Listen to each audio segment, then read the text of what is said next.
ভগবান শ্রী চৈতন্যদেব মন নিয়ন্ত্রণে সহজ করে দিয়েছেন।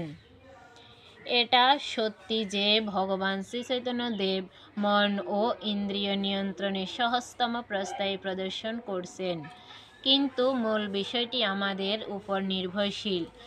যদি নিজে একান্তরিক না হই, সহজতম প্রস্তাবটিও ব্যর্থ হবে।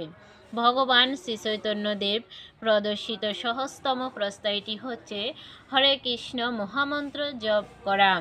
হরে কৃষ্ণ কৃষ্ণ কৃষ্ণ হরে হরে, হরে রাম রাম রাম হরে হরে। সব কিছুই সহজ ও সরল।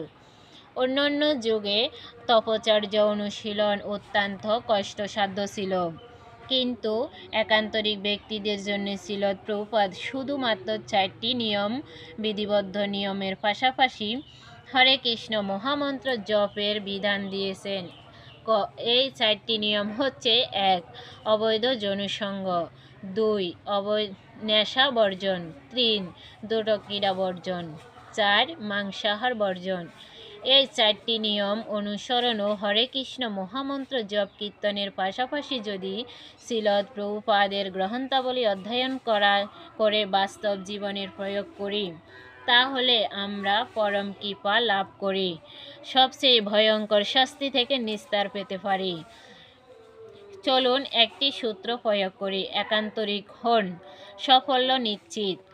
অসুর ও ভক্ত উভয় শাস্ত্র নির্দেশ সম্পর্কে সমানভাবে অবগত। অসুরেরা এসব নির্দেশের তোয়াক্কা করে না, কিন্তু ভক্তরা তা একান্তরিকভাবে মেনে চলেন। যদি ভিডিওটি ভালো লাগে, চ্যানেলটিকে সাবস্ক্রাইব করে আমার পাশে থাকবেন। হরে কৃষ্ণ, হরি বল।